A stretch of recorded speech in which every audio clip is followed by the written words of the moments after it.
Hey music fans, as a roadie I had this great opportunity to tour with all these bands. I wrote a book about my experiences on the road and it was the #1 new release on Amazon and Bios and it's now sold millions of copies on Kindle. I'm Joel Roadie and this is my podcast, Party Like a Rock Star.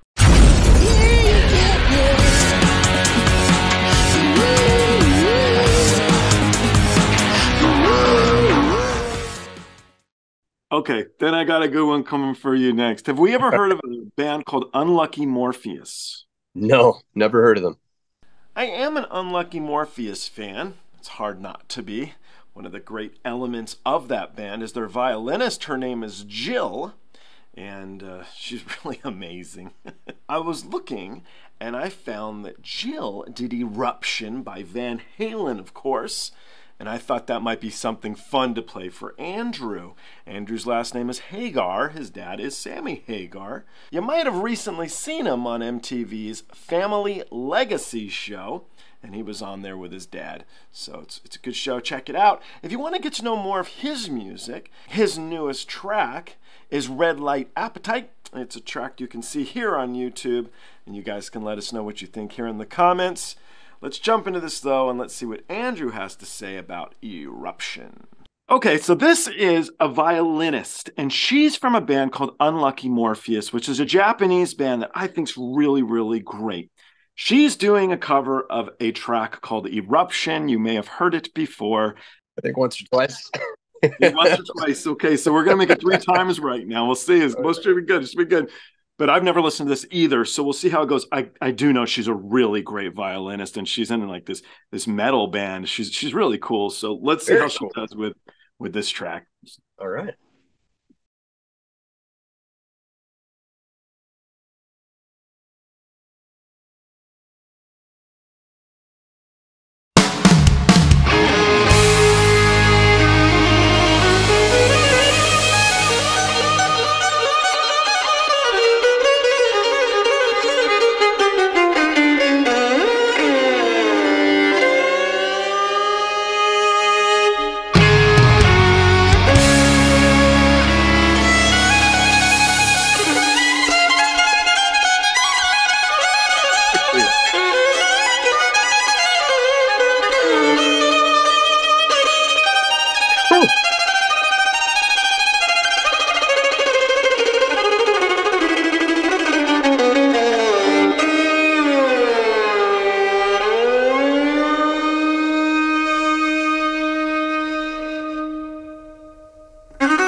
Wow. Oh, man. What the hell? That was so cool. Great. That was rad. I mean, this is what I'm talking about. I love it when people do completely just different. Like, I didn't know what to expect going into this, but I certainly didn't expect that. That was amazing. That was really good. Yeah, I love that she didn't use any distortion or really many effects at all. That was pretty much just her absolutely destroying that. That was amazing. Very cool. In an empty warehouse. Yeah, in an empty warehouse is what I'm talking about. I need to know where these places are at, man.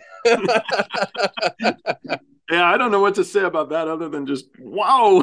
Yeah, that was so cool. My girlfriend is a classically trained violinist from Juilliard. She has a master's from there, and I'm going to pass that video on to her and see what she has to say about the finer technical aspects of it, because that was incredible.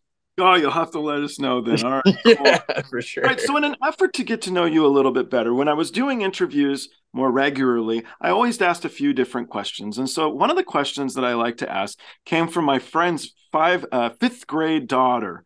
And the question was, when did you first feel famous? And so I ask you, when did you first feel famous in your life? When was there a moment, like a little kernel in time, that made you feel good about yourself, or something that happened to you?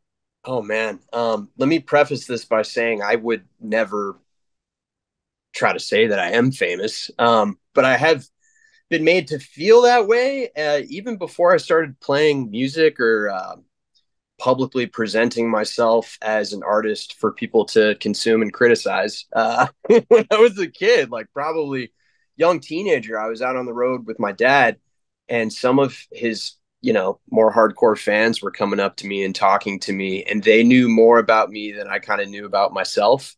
And Oh, that was when I was like, oh, okay, this is what that's like. That's really interesting.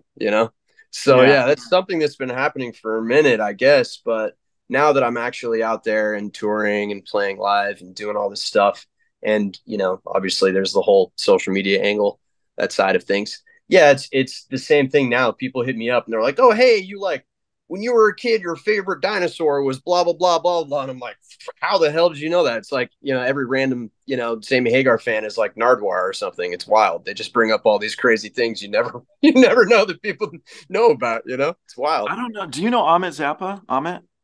No, I don't. He's a really great guy. So I had Yeah, Amit on here, and we did a little bit of that. But yeah, they know so much about him. just crazy. It was crazy. Yeah, it was fun. Okay, let's jump into another one. Have we heard Awesome. of a young man by the name of Dimash? Dimash, I believe I've heard that name before. A singer, right? He's a singer. Yeah. All Oh right, yeah. we'll jump into Dimash, and you'll see if you know this Woo. performance. Oh man. Okay.